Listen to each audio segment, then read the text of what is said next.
Israel fighting back now against the deadly wave of attacks in recent weeks. They have arrested a senior official of Hamas.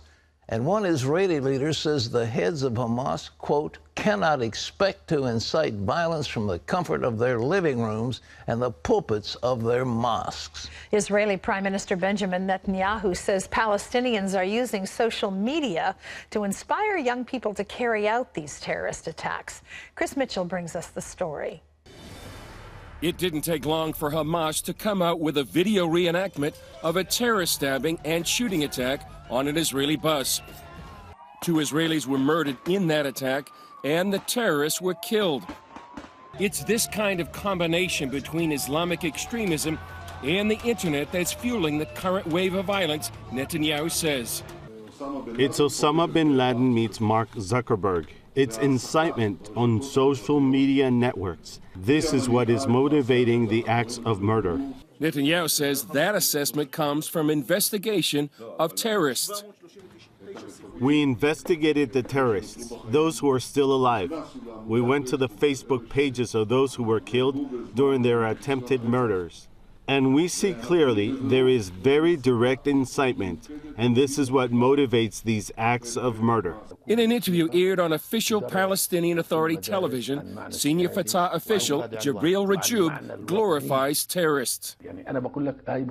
These are individual acts of heroism, and I am proud of them and congratulate all those who carry them out.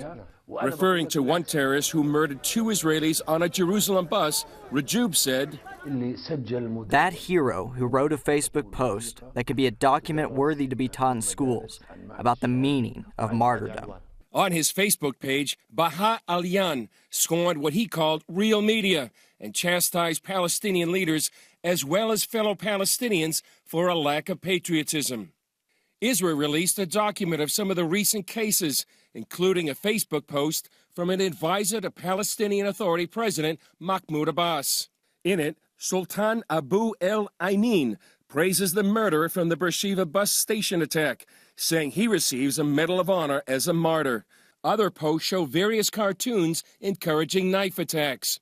According to an expert at the Institute for National Security Studies, about 1/3 of Palestinians in Jerusalem and the West Bank are active on social media. That spells trouble when it's encouraging terrorism. Chris Mitchell, CBN News.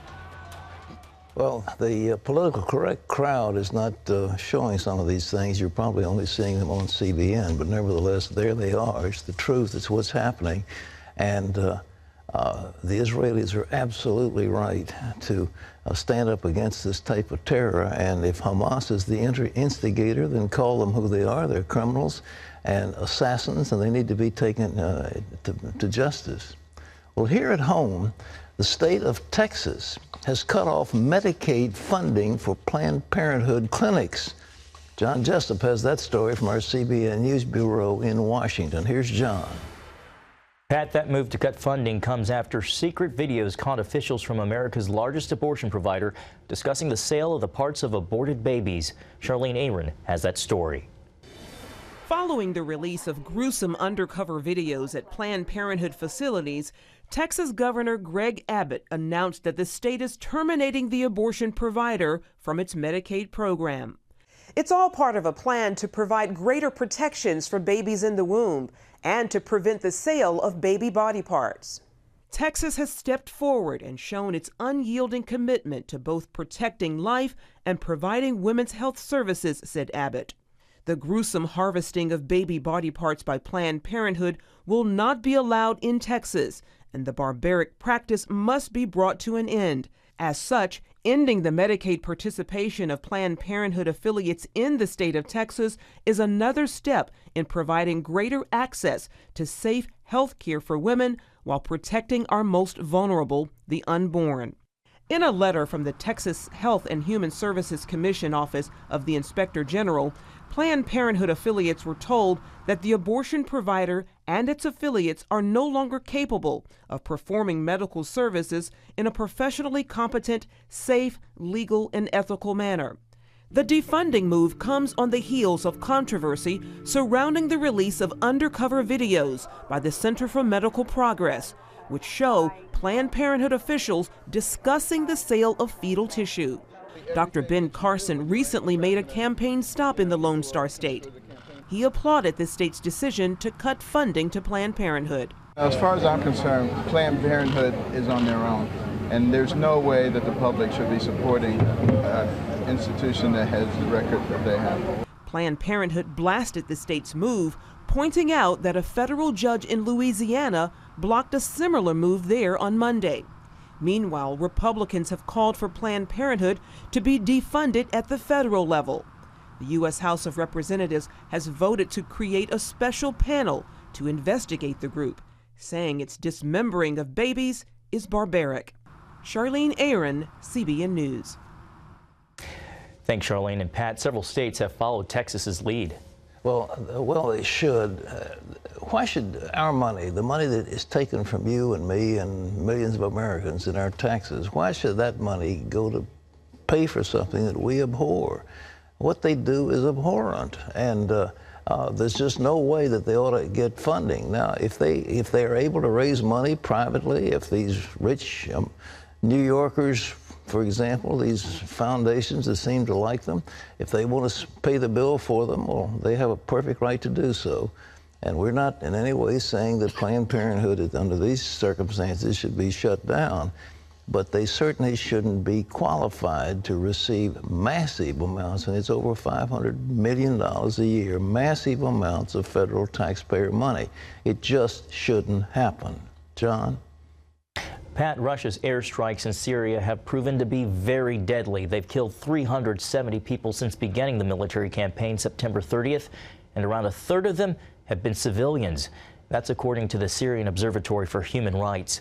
Russia has been claiming it's fighting against the radical Islamic terrorists of ISIS. But critics, including some in the U.S., believe Russia is really aiming to support the government of Syrian President Bashar Assad. Well, people in the South American nation of Ecuador are on edge as an active volcano is starting to erupt. The volcano is called Cotopaxi, and while thousands of people face danger, Christians are praying for divine intervention. Gary Lane has that story.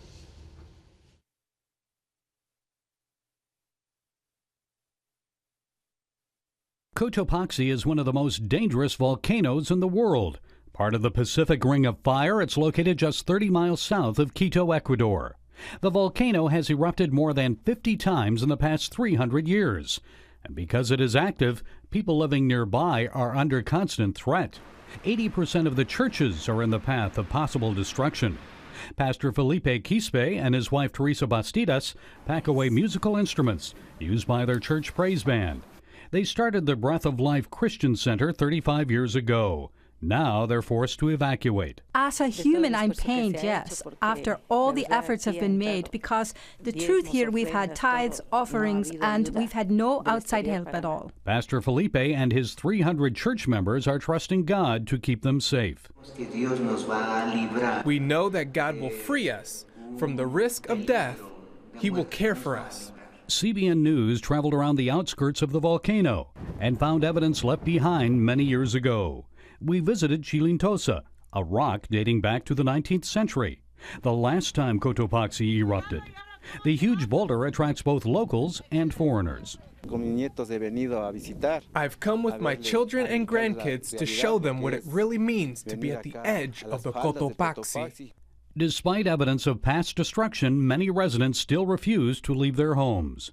I am not afraid because there are many gaps where the lava can go. Others are packing up their belongings. Since I heard about the Cotopaxi, I've been concerned for my family, my husband and daughter. While some people have left the city of Latacunga, many Christians remain. They've launched a prayer campaign called I Pray for My City. We call for the church to wake up and hold prayer in Cotopaxi and Latacunga and in the whole country, as well as people in other areas not directly affected to help us pray too. Despite their fears, some local citizens attended a recent rally to pray for God's protection. We're praying for God to have mercy on our city and province. Nothing is impossible for God. Cotopaxi Christians are trusting God for a miracle. They say they'll hold more rallies and pray until the volcano becomes dormant. Gary Lane, CBN News. Thousands of people in the Philippines are still facing days of severe rains after Typhoon Lando hit that country Sunday morning local time. The Weather Channel calls it a slow-motion disaster. At least 23 people are dead and 6 more missing. The heavy rain from the storm could lead to more dangerous flooding and mudslides. CBN International Disaster Relief is on the scene providing help to those who need it. Our team would be ready to feed people in the evacuation centers, give food packs to families in their homes, ready for 3 days. Purified water will be given to them, and the medical team is just waiting so that on the 3rd day to the 4th day, we can go in and look at the people, how their health is doing, so that we can help prevent an epidemic to arise. We want, in these towns, we want to be more strategic, not just relief, but we would want to help them rebuild their lives by giving livelihood programs. And Pat, CBN is also helping to teach people to prepare for future disasters. Well, right now, ladies and gentlemen, I want to tell you, we've got a disaster relief team in place down there. We've got ability to feed people in the evacuation centers. We've got to give purified water and 3-day food packs to families. The medical team is standing by ready to go in as soon as they're able to get in past that flooding, and we'll teach people to prepare for future disasters. If you want to help that, again, a world crisis that is suffering, our dear friends in the Philippines, they need help over there. They need money because they're out of money, and we're helping as much as we can from CBN, but here's something that you could do. So it's 1-800-759-0700, Disaster Relief Fund, and say, I want to designate this for the Philippine typhoon relief. And it's just a terrible thing that these disasters hit the poor, because the poor live on the coastlines and they live in shacks.